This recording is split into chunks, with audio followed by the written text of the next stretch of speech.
Selamat siang teman-teman, kembali lagi dengan saya atas nama Theodora Silvisara. Di video kali ini saya akan membuat suatu kursus dan pelatihan. Kursus yang saya buat di sini yaitu kursus bahasa asing, khususnya bahasa Korea. Sebelum lanjut ke kursus yang saya buat ini, saya akan menjelaskan lembaga kursus dan pelatihan itu sendiri.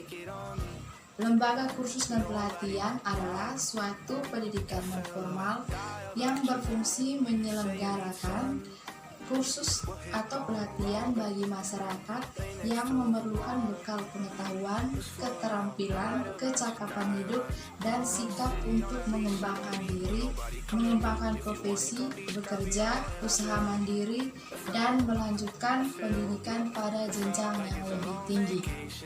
Baik, selanjutnya saya akan menjelaskan prinsip dasar kajian kursus pelatihan untuk mengikuti kursus bahasa asing atau bahasa Korea. Yang pertama yaitu motivasi belajar yang benar.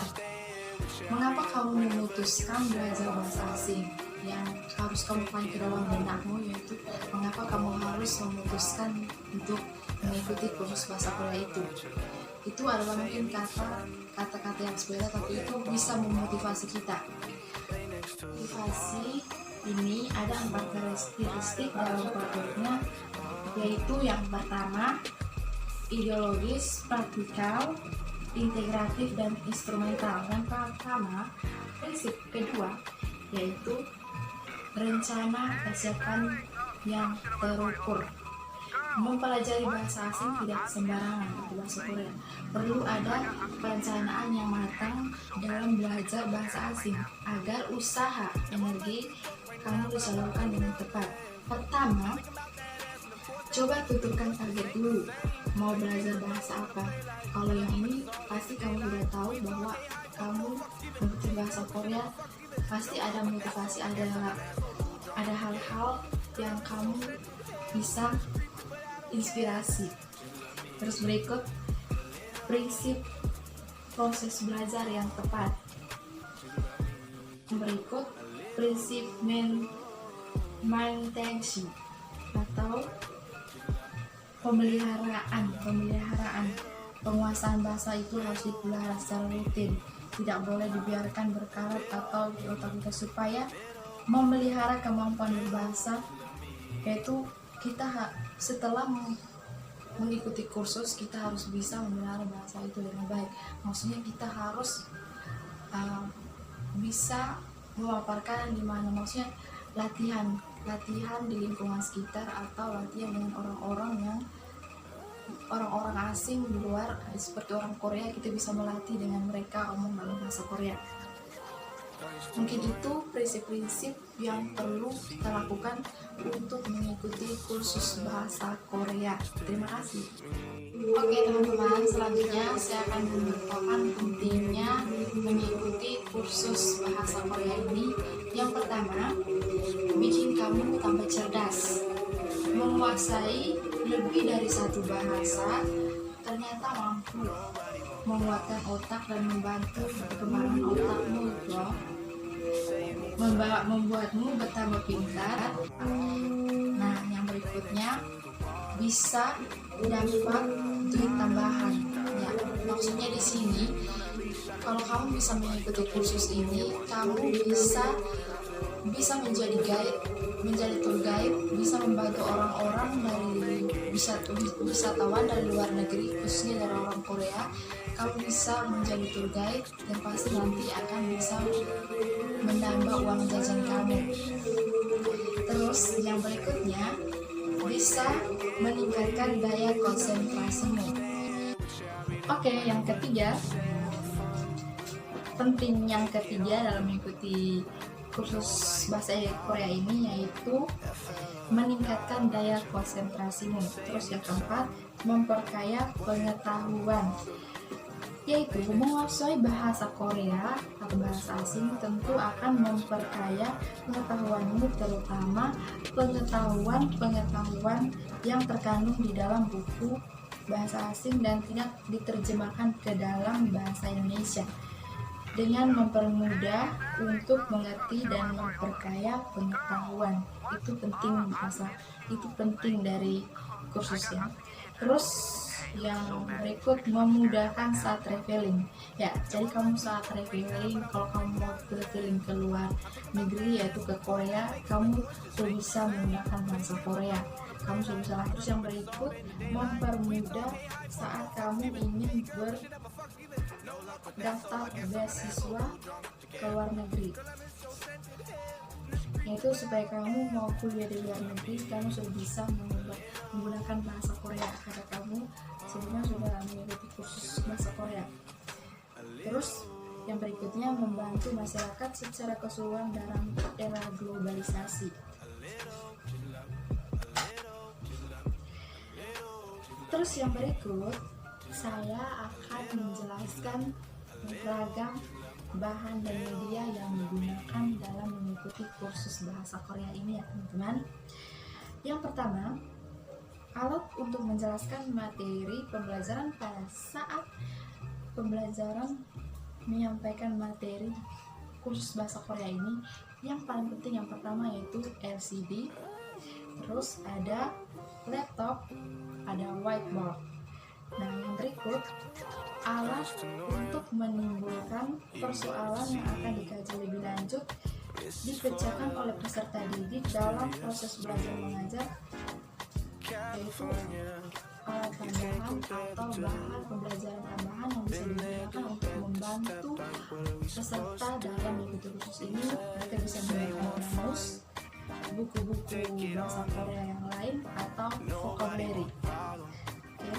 Terus yang berikutnya, sumber belajar bagi peserta didik, artinya media tersebut sebagai bahan-bahan yang harus dipelajari peserta didik baik secara individual maupun kelompok. Sumber-sumber belajar yang bisa didapatkan oleh peserta kursus, mereka bisa mendapatkan dari internet, bisa contohnya atau aplikasi-aplikasi lain seperti aplikasi Dictionary. Terus baik, aplikasi yang saya maksudkan tadi itu adalah aplikasi yang bisa menerjemahkan bahasa Indonesia ke bahasa Korea. Jika kamu tidak mengetahui bahasa Koreanya, kamu bisa langsung menerjemahkannya, atau bahkan pakai kalimat bahasa Indonesia yang kamu tidak ketahui dalam bahasa Korea, kamu bisa langsung menerjemahkan menggunakan aplikasi itu ke dalam bahasa Korea. Kamu bisa menggunakan aplikasi yang saya beritahukan tadi. Oke, baik teman-teman, selanjutnya saya akan memberitahukan peluang dan hambatan dalam mengikuti kursus bahasa Korea ini. Oke, peluang yang pertama yaitu keterampilan dalam mengikuti kursus bahasa Korea ini akan menjadi peluang bagi warga atau peserta kursus ini dalam mengembangkan diri. Maksudnya dalam artian bisa melanjutkan cita-cita mereka. Mungkin ada orang yang ingin menseleksi menjadi seorang K-pop atau boyband. Mereka memiliki kesempatan peluang untuk mengikutinya tanpa ada gangguan karena mereka sudah bisa mengikuti kursus sebelumnya, sehingga kalau mereka ingin terjun langsung ke tempatnya yaitu ke Korea, mereka sudah bisa mengetahui dan bisa tahu bahasa Korea. Oke, peluang yang kedua dalam mengikuti kursus bahasa Korea ini yaitu bagi yang lulusan mengikuti kursus ini akan punya kesempatan membuka kursus sendiri, dan bahkan mereka bisa melanjutkan pendidikan mereka ke Universitas Korea, atau bahkan mereka bisa mencari pekerjaan di Korea. Hambatan dalam mengikuti kursus ini, hambatan yang dialami yang pertama itu untuk alat dan perlengkapan pembelajaran yang digunakan dalam kursus ini, yaitu seperti kamus hambatannya itu pasti perlengkapan itu sangat mahal ya. Seperti kamus itu harganya mungkin agak mahal untuk kita miliki. Terus yang kedua itu pasti kekurangan tutor untuk bersedia membuka kursus dalam bahasa Korea ini. Oke, mungkin itu saja. Oke teman-teman, selanjutnya saya akan mencoba memperkenalkan diri dalam bahasa Korea. Perkenalan dalam bahasa Korea adalah Soge.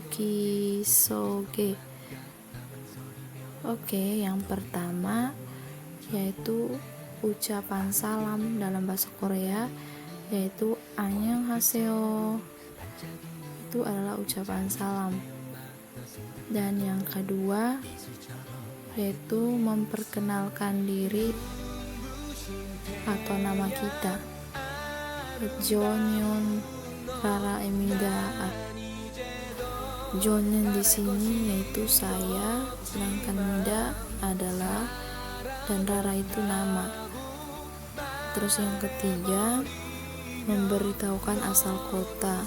Contohnya di sini yaitu Palembang Eso Wasmida, atau bisa Kupang Eso Wasmida. Yang berikut, yang keempat yaitu pekerjaan, yaitu Jonyeon Dehaksingmida.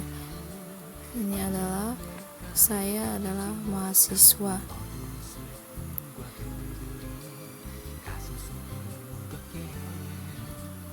Terus yang berikutnya kita bisa mengucapkan salam juga, yang kalau yang tadi annyeonghaseyo.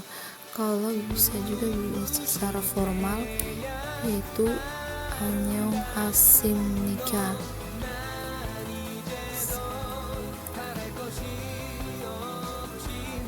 Dan yang lainnya ini kita bisa menaruh nama kita sendiri dengan sesuaikan kita nama kita.